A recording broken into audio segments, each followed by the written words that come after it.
colonizing.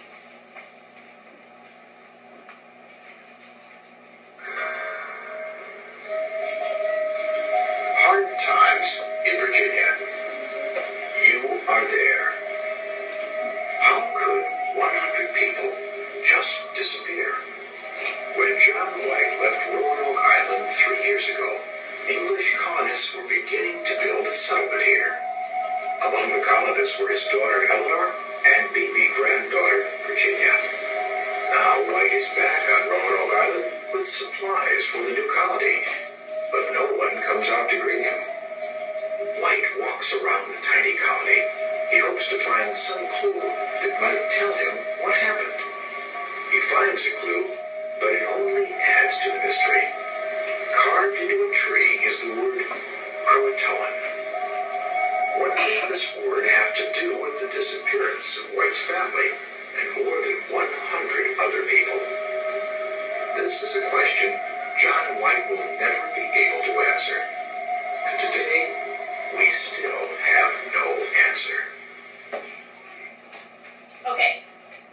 John White, an English man, brings people to America, begins a colony on Roanoke Island, which is in the the North Carolina area.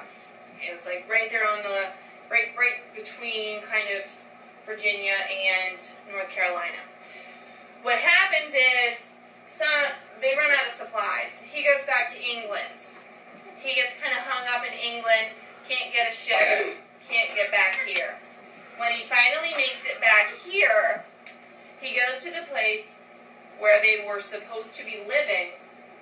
There are no people. There's nothing. The only thing that there is this little tree carving that says Croatoan. And the Croatoan is going to be a Native American word. And we'll talk more about that tomorrow, because tomorrow is going to just be about Roanoke Island. Okay? So John White not only was a settler here, he also was an artist. And what John White did was, when he came across anything new that the English would not be familiar with, he would paint it. And some of the things basically what he would do is, this was his way of educating the English people about animals and different species. He would paint the Native American people so that people in Europe would see what they were experiencing here in America. And they're really detailed pictures, and these are probably some animals that you know. So these are copies of pictures that he has painted, and he's got thousands of them. The last time that I was in Jamestown to visit, in the Jamestown Museum, they had a show going on, and it was John White's art. Okay? So mostly he did animals, insects, birds, fish, things like that.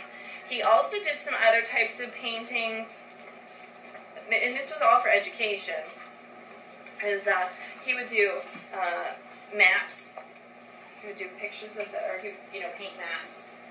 So John White really was about teaching people about what was going on here. Here's pictures. They didn't have bananas in Europe. They called them platanos. So if you've ever seen or heard of a plantain, it's going to be something that's where that name comes from. He did a lot of pictures of the Native Americans and the way that they dressed. Now, this would obviously be a winter outfit for a Native American. Okay, so John White, kind of an interesting fellow. Some people didn't believe some of the things he did and said, but no matter what, he was the leader of this group. He left them, came back, they were gone. Now, there are different theories about what had happened to this group of people. One theory is that the Native American group came and wiped them out.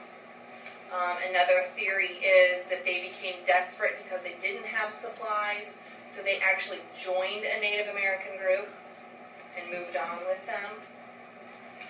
In this You Are There, they talk about John White's granddaughter, Virginia. Virginia was actually the first child born in America, and she was named Virginia, and the state of Virginia is actually named for her. It's the first person born in America. Okay? So let's take a look. We're going to first talk about the lost colony of Roanoke. Roanoke, you may know as a city in Virginia. Roanoke Island is going to be a different place. So please don't confuse those two things. Alright? So let's take a look at 157. The whole goal here for these countries who were colonizing, and it's always the goal, is how much land can you own? How many people can you rule? So you have the Spanish, the French, the English, you have the Dutch. These are going to be your main exploring people. Here in America, English, French. The Spanish are going to be here. They're going to be in Florida. We're going to leave them alone. They don't really get into it too much with the French or the English. They're kind of hanging out down here, doing their thing. The French and the English, they're going to be battling for land up here. Okay? What we're going to see as we move through this time period is we're going to see the French being very powerful and actually owning more land than the English. And then there's going to be a turning point. There's going to be a conflict that takes place where the English are going to defeat the French, and when that defeat takes place, the French actually give up all of their land in America to the English. Now, why do you speak English? Why do you speak English? Austin? Maybe because that's the language that we just grew up around. And why would you have grown up with English? Because our parents and everybody around speaks it. Who do you think were the settlers of this area? The Indians. I'm not sure. Who? The The English. English. The English. If the English had lost that conflict with the French, most likely you would be speaking French now. Usually the language you speak is based on the group of people who settled your area. If we go into places in South America, they're not all going to speak Spanish. Some of them are going to speak Portuguese. And that means that those areas were colonized by the country of Portugal. Okay? So we were colonized by the English. Yes, the Native Americans were the first ones who were here, but if we look around the room, most of us are going to have an Anglo or an English descent. Okay? Alright. So England's rulers watched as their rival, Spain, established vast new colonies in the Americas. In the late 1500s, England began trying to establish colonies of its own. The colony at Roanoke Island was England's first attempt. Queen Elizabeth I of England and other English leaders had many reasons for wanting colonies in North America. Like the Spanish, the English hoped to find gold in the Americas, and even if there was no gold, English leaders hoped that North America was rich in other natural resources. But Queen Elizabeth knew that establishing a colony in North America would be difficult and expensive. It could also be dangerous. The powerful Spanish did not want other nations building colonies in the Americas. A close advisor to Queen Elizabeth, Walter Raleigh, offered to organize the first colony himself. Raleigh was a soldier who explored North America in the early 1580s. He knew of a place called Roanoke Island off the coast of what is now North Carolina. The first group of colonists Raleigh sent to Roanoke Island landed in 1585.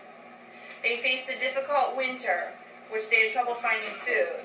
In 1586, the starving English returned home. But Raleigh was not ready to give up the idea of starting a colony in North America.